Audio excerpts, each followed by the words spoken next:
Shalom, giving all praise to Yahweh Shemel, Shai Bashem, Wakakwadash, Shalom to the hopeful elect out there. And the Most High is only coming for the hopeful elect. If you're not of the elect, you're not going to make it. Point blank, period. Anyway, I'm going to entitle this video. I haven't set up anything. I was going to put some precepts together. I'm just going to go with the Spirit, see where the Spirit leads me. I'm entitled this video, But Evil Men and Seducers shall wax worse and worse, deceiving and being deceived. So let me come over here.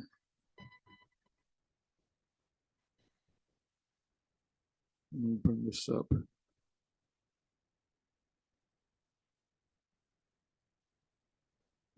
Give me a second here. I'm sorry.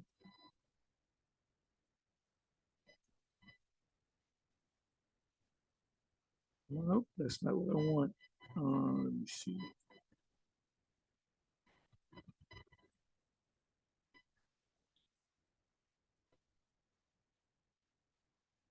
Okay, let me bring up the video.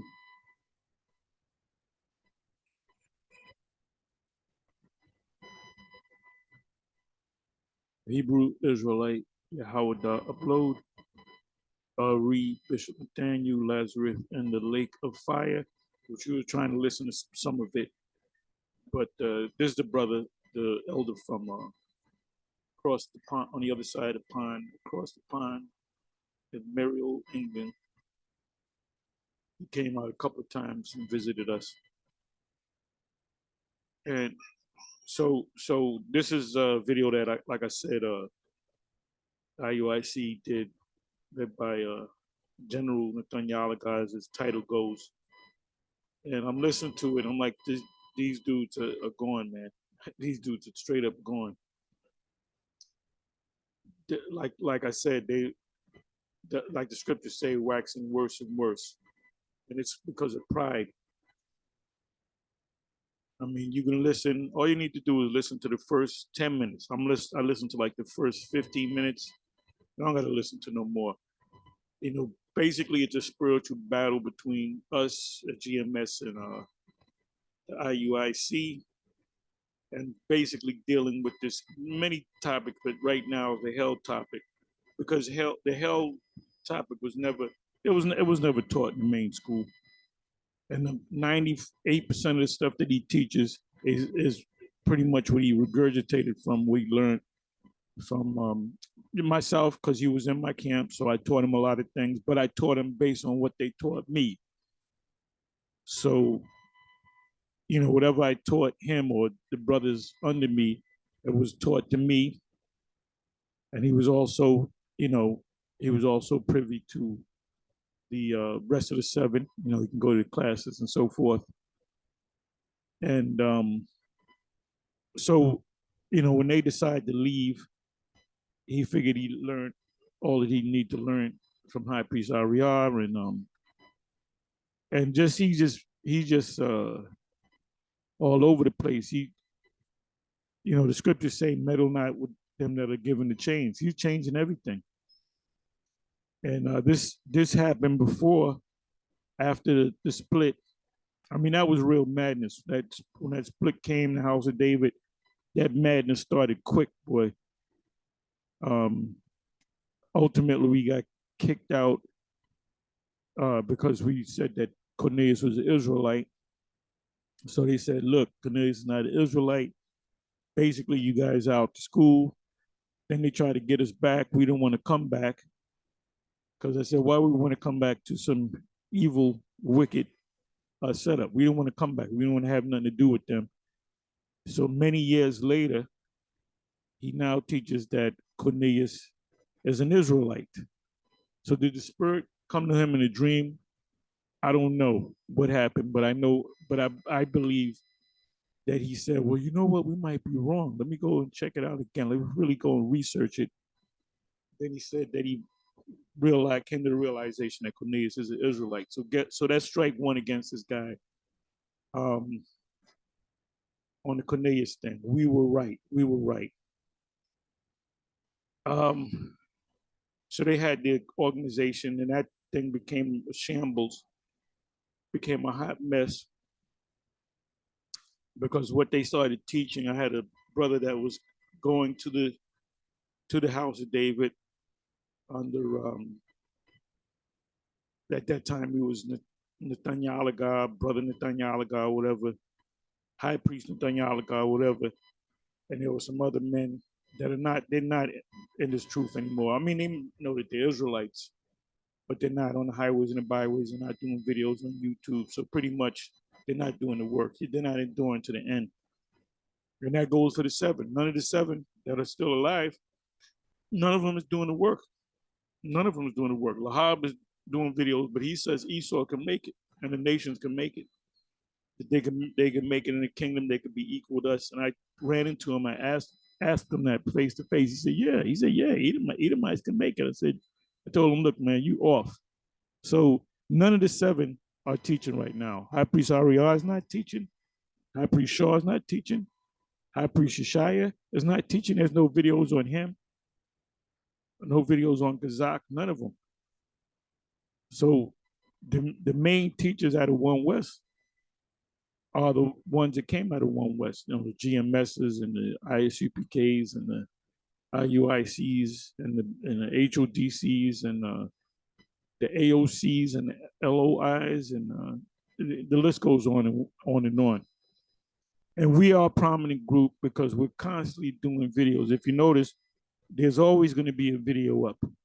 There's always going to be videos up of GMS. We constantly putting up videos every day, sometimes 2 or 3 videos a day. We're out there every weekend. We're out there all during the winter months. Because they said, give diligence and make that calling and election sure. So I believe we've been diligent. But anyway, and we're diligent concerning defending the gospel. When somebody teaches something, like if a group says, like GOCC, they say, and they're from One West 2, they totally went off. You might ask yourself, well, why don't you do videos getting on GOCC? I don't watch their videos. I said, them guys are so far gone, we don't even watch their videos. They're like not even in the same category as Israel. They're like a church organization. You know, I'm a little all over the place. Just bear with me. But anyway, so we've been recently going back and forth with the IUIC concerning the hell thing because I came across a video maybe 2 months ago. The brother was teaching about, well, hell is talking about a condition, which is not. It's talking about the word hell means pit and grave. When you die, you go to hell. You mean you're putting in the grave, or you're putting what do you call that? A sepulcher, which our Lord was putting a sepulcher, and it said he was in hell for 3 days and 3 nights.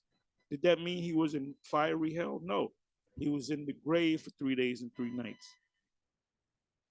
So they'll say it's a condition, which you can say that, qualify it by saying it's talking about a pit or the grave or a sepulcher. All right, and you explain that Yahweh Shah was putting a sepulcher. He wasn't burning in hell. He was in no hell. He didn't meet Satan down there. He was in the grave. That's it. His body was in the spiritual realm. His spiritual body was in the spiritual realm, and his physical body was in the grave, a dead state. It was it was a body without the spirit. And the Most High put the spirit back in the body, and he came out. He came out of the tomb. So Peter spoke about that in Acts, the 2nd chapter. He mentioned that he was in hell. But Christians say they believe that the Lord was in hell where all of the wicked people go. But guess what? All wicked people and righteous people, they go to hell. Righteous people go to hell, meaning they go to the grave. So the brother said, he said hell is a condition, which it is. Jonah in the belly of the fish for 3 days. He said, I'm in hell. What do you mean by that? He was in a condition that if he don't get out of there, he's going to die. King David, well, how did he say it? I'm not going to go to it. Hell compassed me about. That meant his condition that he was constantly in wars, and in wars you can get shot by an arrow. You can get somebody can stab you in the back. So he was, he was close to death a lot of times. That's what he meant by help. Man, I was close to being put in the damn tomb, fighting these guys, but the spirit, the Lord was with him. So so then you have the brother in IUIC said that but the lake of fire is an eternal hell that you burn forever, which we were taught that the lake of fire is a bird's eye view of John on the Isle of Patmos looking down on America. And he was so high up in the air, if you will, up up in space or whatever, that he looked down and he saw the entire United States on fire. In other words, he saw the the Pacific Ocean and the Atlantic Ocean. He saw Canada above. He saw Central America and South America below. But he saw in the middle of that, in the middle of Canada and Central and South America, he saw this great mass on fire. So it looked. So what is a lake? What makes a lake and a river, and an ocean an ocean? A lake is a somewhat big. A lake is not as big as an ocean. A lake is normally like almost like a circular, oval, circular kind of. A river is like a line, straight like a line, like a snake. So that's what America looked like, because America is like a lake. It's just like a lake. In other words, the way it's the look of it. So that's what John saw. He didn't say he didn't when he said lake of fire. It was not talking about burning in hell forever. So Esau is not going to burn in hell forever. Jacob's Israelites are not going to burn in hell forever.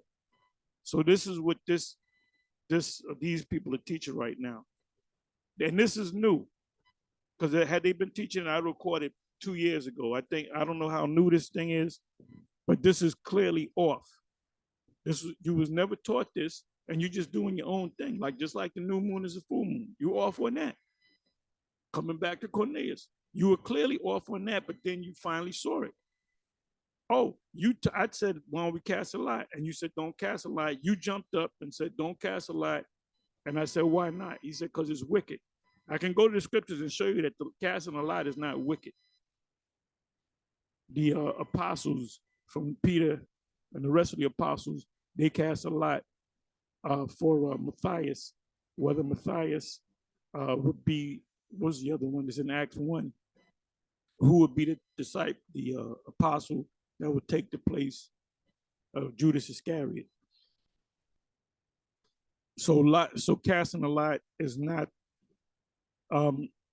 there's something to the effect, I'm not going to go to these scriptures, but it says, when you look up the word lot, it says casting a lot. How does it go? It settles dissension or something like that. I'm not going to go to it. Somebody can put it in the comment section. I'm not going to go to that. But I might go back and.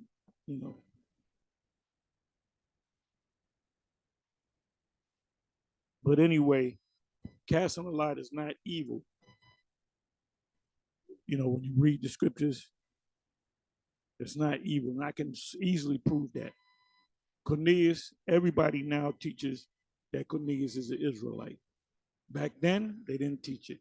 Another thing, after the split, when they kicked us out of the school, we didn't want to come back to the school after they said to come back to the school. We wouldn't had nothing to do with the school.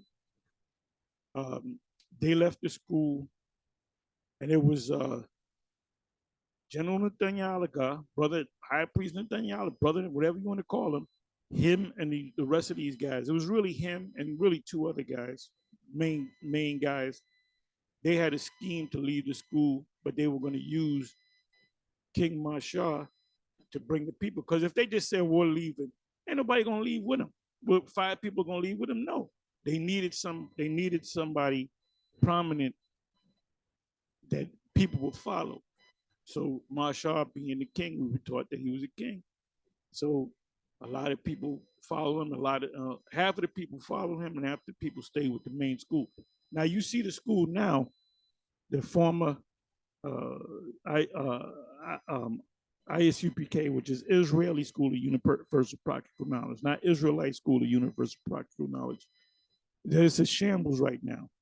The leader that said he was a comforter, the Most High took him out at a very young age.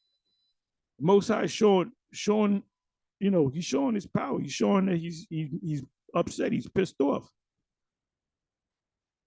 Pride coming before a fall. But anyway, with all this that's happening, the leadership of the IUIC should consider if they're really doing the right thing. Being that a brother got shot 2 times, being that they got into a big melee with the ISUPK, and the scriptures speak about the angels encamping around about you. So this guy, when he got shot, is when he was speaking. So the angels around him, that should put fear in your heart, man. If I hear somebody get shot in GMS out state, some other state or whatever, I'm gonna pray to the Most High and fast and ask the Most High, what did we do anything wrong? When you go back into the history, when Joshua was losing wars, the Lord told him, look, you got a man being wicked as hell. What was the man's name? I forget his name. I haven't read in a long time, but he took a Babylonish. Matter of fact, let me do that. Let me do this here.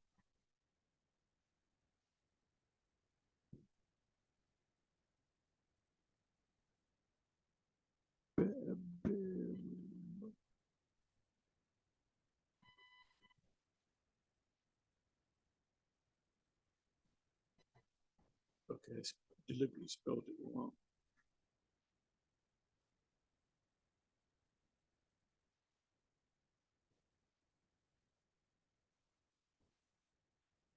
Let me try it this way. See what comes up.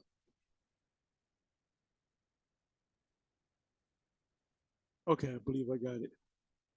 Okay, so this is the story right here. This is the account. When I saw among the spoils a Babylonish garment and 200 shekels of silver and wedges of gold. So that's a lot of money. Beheld. Let me go to the point here.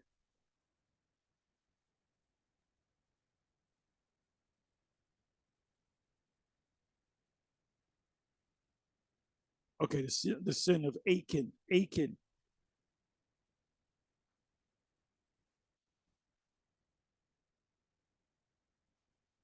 You know what I got to do? Let me come up a little bit more.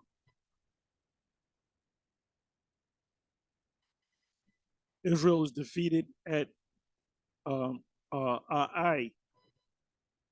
So the Lord said they were with, that he was with. I'm no longer with Moses. Moses in the spiritual realm. I'm with Joseph. I'm with Joshua, Yahushai. So they're fighting these wars, and they're losing wars, right? Let me see, Bethel. I want to go to the point.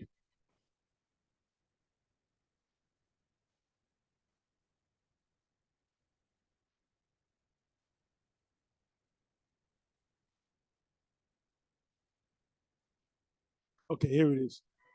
And the men of Ai smote them about 36 men, for they chased them. They were chasing the Israelites from before the gate even unto Shebarim, and smote them in the going down where for the hearts of the people, the Israelites melted and became as water. Oh shit, they're gonna kill us. And Joshua went, and Joshua rent his clothes. He got mad. He tore his clothes and fell upon the earth, upon his face before the ark of Yahweh, and, until the evening tide. So he's out there all day, humbling himself. He and the elders of Israel, and put dust upon their heads. That's dust. Putting dust on your head was mourning, and that's what they actually did. Now, in Revelation 18, they said they're going to put dust on their heads. They're not going to actually put dust on their head. It means that they're going to mourn for Babylon. So let's read on. It says, and Yahushai said alas, O Yahweh the Most High, wherefore hast thou at all brought this people over Jordan to deliver us into the hand of the Amorites, which are the so-called Japanese, to destroy us? Would to the Most High we had been content and dwelt in the other side Jordan. Now you know what that means. They were like doubting the Most High. Oh Yahweh, what shall I say when Israel turneth their backs before their enemies, running from the enemies?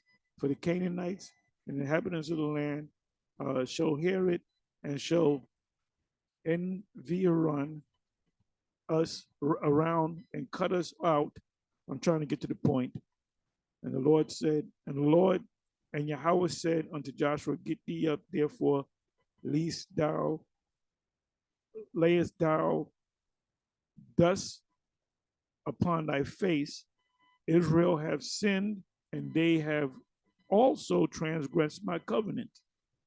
So as you read down, he's trying to find out who sinned. So they cast lots. I believe lots is in here. Wait a minute.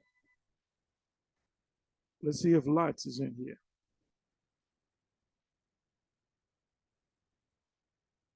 Okay, lots is not in here. Close that.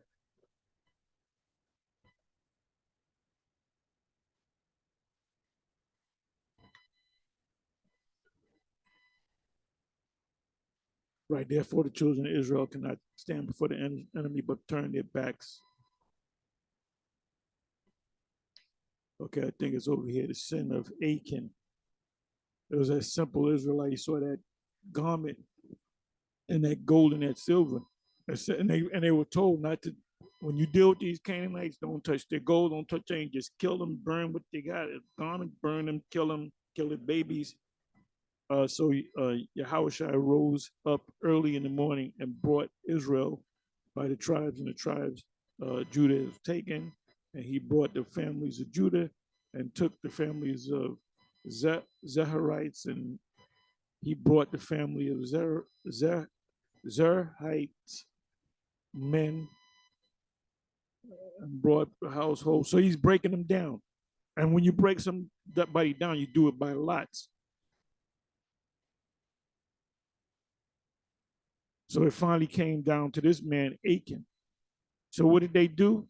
They burnt him. And come to the end here.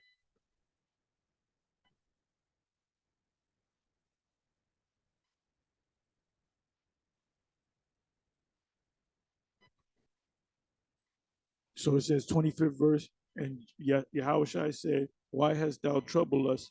Yahweh shall trouble thee for this day, and all Israel stoned him with stones and burnt them with fire after they had stoned them with stones, and they raised over him a great heap of stones unto this day, saith Yahweh saith so Yahweh turned from the fierceness of his anger, wherefore the name of that place was called the Valley of Achor unto this day, because of what this guy did.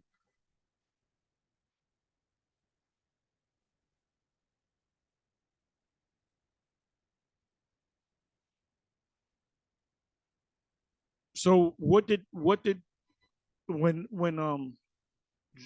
Yahweh got the report that Israel was running from the enemy, what did he do? He humbled himself to the Lord. So this situations that's been taking place with IUIC recently, that's when you get humble. But Lord, what's going on? The man was out there teaching. He was coming out of the scriptures. Why did he get shot? You're going to have some fear as to why this is happening. If something happens to you, you know, traumatic in your life, you question, what did I do, Lord? I thought I was doing the right thing. So the Lord said, look, you got this nigga doing X, Y, Z. So what do we do with him? Kill his ass, stone him to death, then burn him. I'm not going to read the rest of it, but I believe they just took him. In the case of uh, was it Dayton, Abiram, Corey Dayton, and Abiram?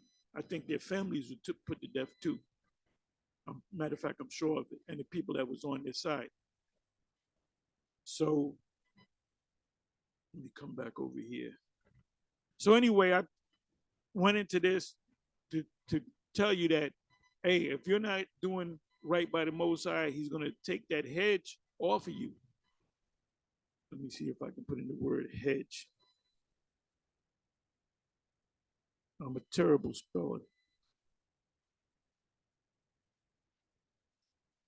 Let's go to the word hedge.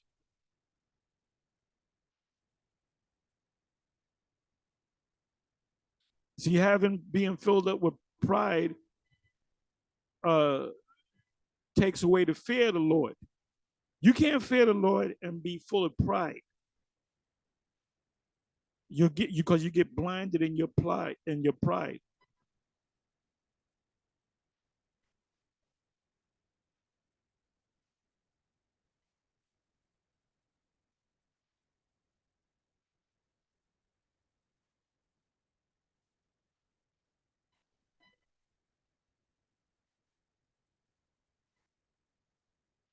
So this is it right here, Job 1:10. Because Job, you know, you know the story. You saw from the first verse. Job was doing very well. He was the richest man in the East. Everything, his wife was happy. Then all of a sudden, these terrible things happened to him. But he didn't know that it was the Lord that made a bet with the Lord. Yahweh made a bet with Satan, saying if Satan said, "Look, I can make this man turn his back on you, curse you," and they said, "No, not Job." And then you got these idiots out here saying that Job is an Edomite. Edomites are not of integrity, not just men. It says, has not thou made an hedge about him, and the hedge represent the angels, and about his house, and about all that he hath on every side. Thou hast blessed the work of his hands, and his substance is increased in the land. So what did the Most High do? He took the hedge off of him, like you have a house, you build like a gate around the fence. That's a hedge. So the hedge that the Most High gives you are the angels.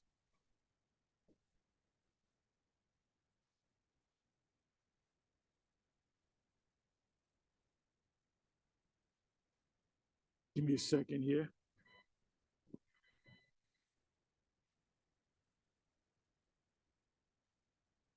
Bear me for a minute.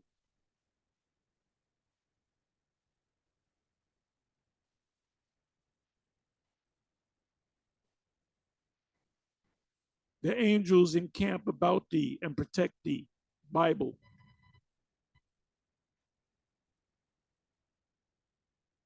So this is Psalms 34:7. Show you that the hedge that was a that was put on Psalm 34:7.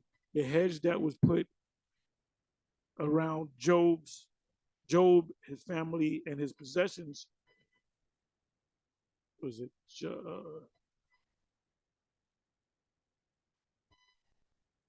Psalms 34:7.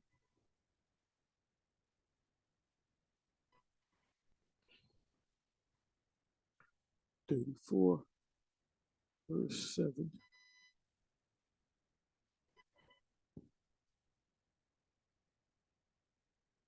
The angel of the Lord encampeth round about them that fear him and delivereth them. So the individual that got shot, the Most High took the hedge off of that man to get shot. I mean, I hope the brother's all right, but that should make the leadership, everybody have fear.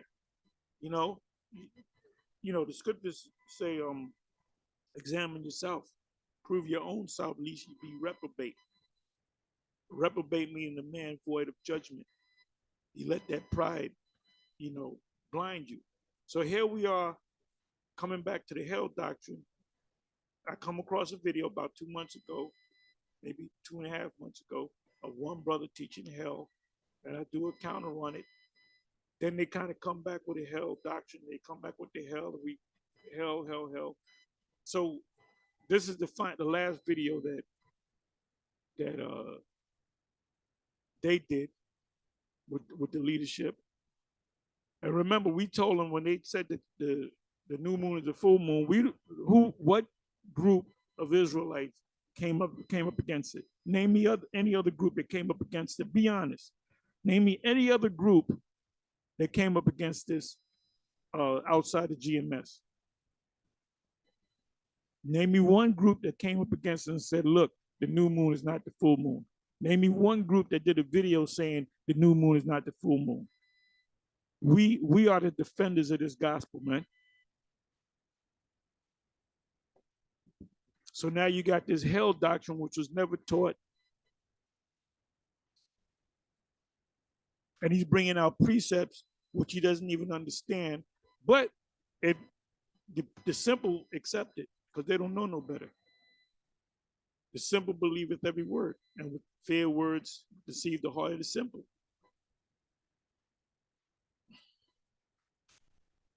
So now he said Edomites are all going into hell. They're not going into hell. How are they going to go to hell if they're going to be in slavery? And then, but they also teach that Israelites that it ain't right, they're going to go to hell too. So guess what? All of our mothers and fathers, they're all going to hell. Whatever, if you have kids and none of them came into this truth, they're all going to hell. Your cousins, your favorite uncle, they're all going to burn in hell forever. So a trillion years from now, they're going to be suffering hell.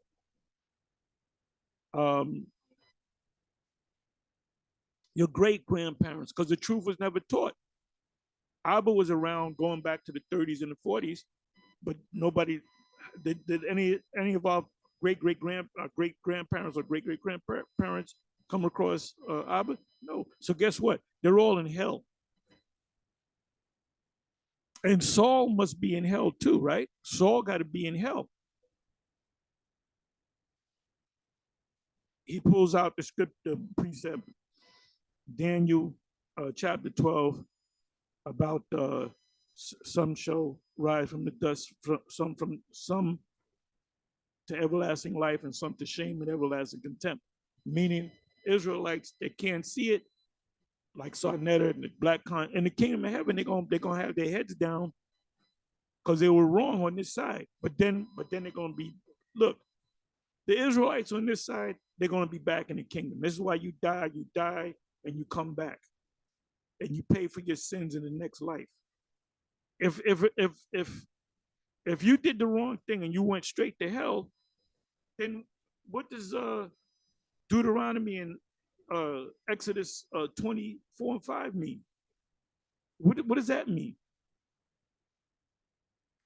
Them that hate me, it says, I'm not going to go to it. Exodus, somebody can put it up there, Exodus 20:4-5, really the 5th verse. And the 3rd, you're going to pay for it. The children shall pay for what the fathers did in the 3rd and 4th generation of them that hate me, or something to that effect. Meaning, your children are going to pay for. Your children are going to pay for what your fathers did. Well, wait a minute. It says in Ezekiel, and also says in Deuteronomy 24 that you're not going to pay. The children will not pay for the sins of their fathers, neither the fathers will pay for the sins of their children. So what does Exodus 24:5 say? I believe it's the 5th verse. Start the 4th verse. That's reincarnation. So why does it say the 3rd and 4th generation? Because that's how reincarnation works. So when you die and you commit sin, you come back and you pay for your sin in the next life. When the Most High spoke to Israel in the wilderness about Deuteronomy 28, you're going to receive curses. Who received those curses? We're receiving those curses now of what our foreparents did 1,000 years ago, 2,000 years ago, 3,000 years ago, 4,000 years ago. Why? Because we're those same people keep coming back in reincarnation. None of those people went to hell. The people that began to play in when Moses was on the mount, are they all burning in hell? No, they all come back. You keep coming back. You keep coming back. If you were a wicked Israelite, you did wickedness in one life, you're gonna come back. You're gonna pay for what you did in the next life. But ultimately, you're gonna be in the kingdom of heaven, and you're gonna be righteous. That's why it says in Romans chapter 11, 25 and 26, it says, at least ye be blind, wise in your own conceit, that blindness in part have happened to Israel until the time of the fullness of the Gentiles become in, meaning we the Gentiles. Gentiles started mind coming back into Israel. And it says, and all Israel shall be saved. What does all mean? It says all Israelites. Ultimately, all Israelites are going to be in the kingdom of heaven. They're not going to go to hell and burn in hell. I mean, there's a lot of stuff on my mind. I'm going to cut it short. I got one precept. I got a bunch of precepts, but I'm going to hit you with one. No, you know what? I'm going to quote a precept. Matthews 19 and 27, when Peter said, we did all this, what shall be our pay? And not so many words. The Lord said, he said, you shall sit on 12 thrones, judging the 12 tribes of Israel. So that's the kingdom. And he said about their families, he said, your families, you shall receive them back 100-fold. Meaning you're gonna get your families back, even if they don't believe. You're gonna get, if you have a son that falls out this truth in the kingdom, he'll come back as your son all over again. He's coming back. Because this hell doctrine is wicked, man. This is a Roman Catholic Christian doctrine. And this brings confusion. Let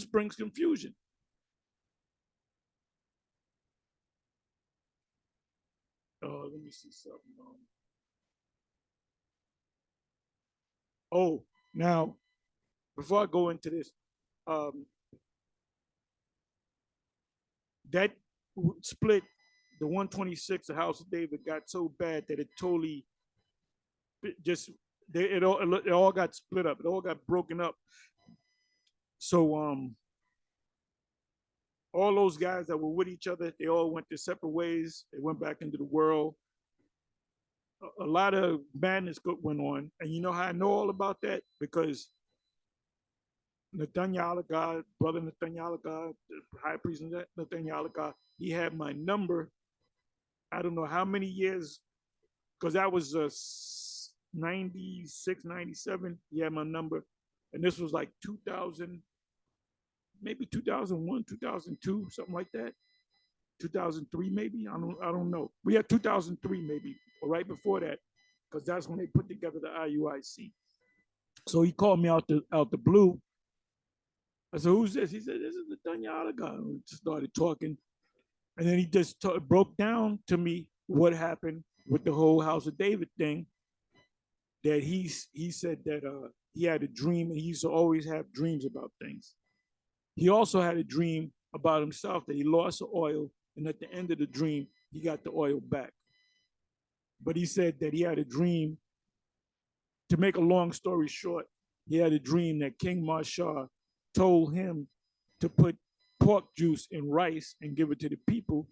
So he said, well, Mo, this is pork juice. He said, no, give it to the people anyway. Then we woke up from the dream. He said, Marshall's not King David. So they kind of said, man, you ain't the king no more. And I told Mo before that, I said, watch what these niggas gonna do. They're gonna wind up kicking you out the camp. Nah, they ain't gonna do that. I'm King David. I said, okay, all right. And then sure enough, they split, and Mo, you were right, Tahar. They did. They didn't really kick him out the camp, but there was like other splits.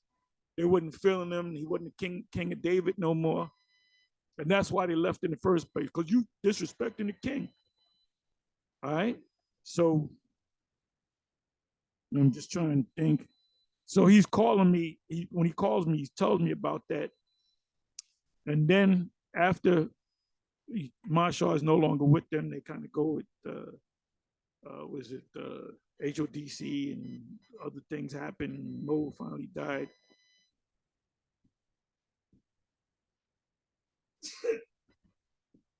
And so he tells me there was a bunch of things that they changed up. They just kept changing things up. Now he can come and tell me if I'm a liar. Come and tell me, because this is what you told me. I'm pretty much an honest man, so I'm not just gonna make shit up. So he's telling me that a whole lot of things change. He said, "Oh, if you guys have wives that are non-believers, you got to cut them off. You got to give them an ultimatum. If they don't want to believe that the Israelites, they don't want to accept that truth, you got to cut them off." So everybody in the leadership, all their wives are unbelievers. So what they did was they said, okay, this is the date. They didn't believe. You didn't explain it to them. Okay, cut them off. A lot of them guys went home that night and packed their shit up and said, "Where you going, baby? Where you? I'm out of here. You ain't in the truth. I'm out of here." And just fucking left. They just packed up and left. And that's confusion, bro. And this is what he told me. Ask him. And he can come and tell me that I'm a liar, that I made this up. Okay, all right, you can say that. You can go ahead and say that. I'm telling you the truth. Now it's up to you to say that I'm telling the truth, or don't say nothing, or say I'm a liar. You Mr. Decepticon over here. Anyway, so all them guys that had wives, they just yeah, this is what they teach today. According to what I heard, that if you have a wife that's not a believer, cut them off. I don't know how true that is now. I don't know if they changed it. But the only one, I believe the only one that stayed with his wife is Nathaniel, because she believed. Now I remember her when she came to school with Nathaniel. When he was young, they both came and they were both married when they came in. Before they had kids and all, they were young. So she used to come into school, here and there. But she was always knew that she was an Israelite, accepted the fact that she was an Israelite. Another thing that they taught was, oh, we don't got to go out on the highways and the byways no more. That was back then. The disciples did that. We don't got to do that. So you know what they did? We ain't gonna go out on the highways and the byways no more. That's what he told me. Um, and then he also taught that we're not now pushed us to keep the laws. And see, if you keep the laws, well, back then they said you can't keep the laws. You said we're under grace, you can't keep the laws, and to prove that you're not keeping the laws, you have to eat pork, but you got to eat it in front of us. You got to demonstrate that you're not keeping the laws. This is what he told me. Now you can call me a liar all you want. I'm telling you the truth. So there was, when he said it, I believe it was on a Friday. That Monday, he noticed that there were 14 men that didn't come back, guys that came on a regular. That they didn't come back on that Monday, and they never came back. They never gave notice. They said we ain't coming back. When he realized that, he said they left because we told him to eat the pork. And then he realized right there that he was going off. That's what he told me. Now, I told this story on 34th Street when we first got on YouTube. This had to be 2008. And when I told the story on 34th and 7th, there was a brother in the audience that raised his hand. I said, yeah, brother, what you got to say? He said, I was one of those brothers. So guess that's the spirit. That confirmed that it was true. He said, I was one of the brothers. Then he told the story. He said, yep, that's what happened. He said, don't eat, you got to eat pork in front of us. You can't say that you're going to eat pork. You got to eat pork in front of us. Then what happens? All of a sudden, these guys start going out again. But anytime they came out, it was always down the street from where we had a camp. We was in front of the famous state building in Harlem, we noticed that uh well, Nate, I don't know if I ever noticed him, but Yasha, one of the guys that came up with him, I noticed him. I said, "What are they doing out there? They bringing shit out. They bringing signs out." They were literally a block away from us setting up a camp. We was on 34th Street. Somebody said, "Oh, you know, there's another Israelite camp up this block there," and I'm like, "No, really?" Because that Israel wasn't that big. This is before the YouTube era. So we walked that way, and guess who was up there? But Netanyahu wasn't out there, but some of the men was out there. The spy, we call it California Raisin, he was out there with a bunch of guys. So we knew that was IUIC guys. So we confronted him, man. You know, and they got a little nervous. I mean, we wasn't gonna fight them or nothing like that. And I remember the California Raisin picked up the phone, and I read in the spirit that he was calling them. He said, "Them guys are hard. Them is here. What do we do?" And they told him, "Just pack up," and they packed up. But I remember this happened on two occasions in Harlem and on 34th Street that they had camps a block away from us. This is all facts. Now, you want to call me a liar, you can call me a liar all you want. I'm not lying. So I said, "Well, wait a minute. Didn't this brother told me that they said you don't got to go out no more? Why are they coming back out?" And then they went from you can't keep the law, you got to eat pork in front of us, to now keep the law, keep the law, keep the law. Meddle not with them that are given to change. Meddle not with him that is given to change. So now he's got the hell doctrine, which is clearly off. So now I'm gonna leave you one scripture. There's a bunch of precepts they're easy to debunk that bullshit. But let me go to this one. I believe it's 1 Samuel. Matter of fact, it's Samuel. 1 Samuel 28. Now Samuel the prophet, the man of the Lord, he definitely went into the spiritual realm. He definitely didn't go to hell. He's in the spirit, like it says in Isaiah 57, they shall rest on their beds. So he's definitely in a good place. So this is what Samuel said to Saul. He told him that he used a witch of Endor, summon up the spirit of Samuel. And Samuel said, "Why are you waking me up in my sleep? I'm resting. Why the hell you wake me up?" "Oh, the Lord ain't dealing with me no more. Not by dreams, nor visions, nor prophet." He said, "Yeah, because the Lord rejected you and gave the kingdom to your neighbor David." Let's go right to it.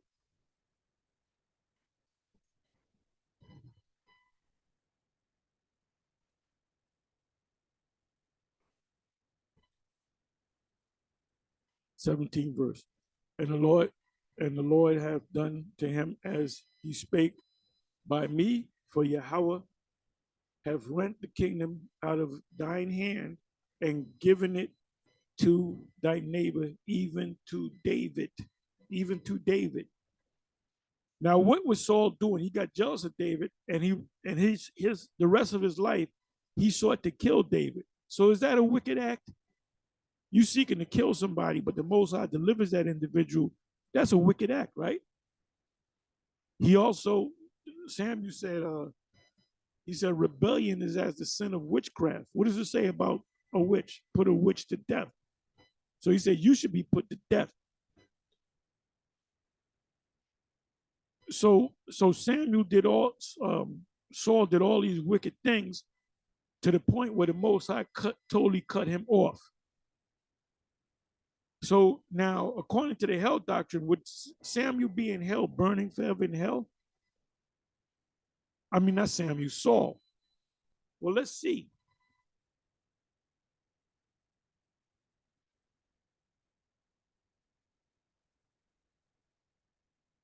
Okay, because 18 verse, because thou, and I'm gonna close on that. But there's a bunch of precepts that I was gonna bring out, but I'm not. Y'all can put them up because I'll be here all day. Because thou obeyedest not the voice of Lord Yahweh, nor executed his fierce wrath upon Amalek. Therefore have Yahweh done this thing unto thee this day. Moreover, Yahweh will also deliver Israel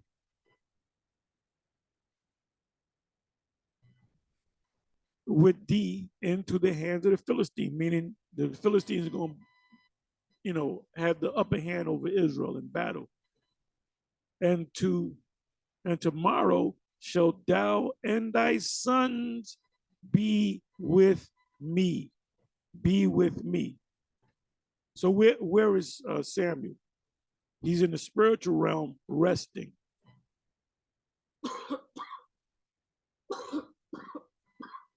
So when Samuel said, you will be with me, that means he's going to be in the spiritual realm resting with Samuel. And Jonathan, one of the sons of Saul, was a righteous man. He loved David. So obviously, if there was a heaven and a hell, it would make all the sense of the world that Saul went to hell and Jonathan went to the spiritual realm on the right hand side, right? No, it said Samuel said,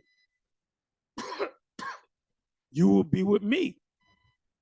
Thy sons, you and not your sons will be with me. Yahweh also shall deliver the hosts of Israel into the hand of the Philistines." So Saul tried to humble himself. He tried to humble himself. He humbled himself to the Lord and to Samuel. The Lord wasn't hearing that, man. So he was condemned, and he was condemned to death. But did he go to hell? No, he didn't go to hell. He was where Samuel was. He was in the same place that Samuel was. Isaiah 57.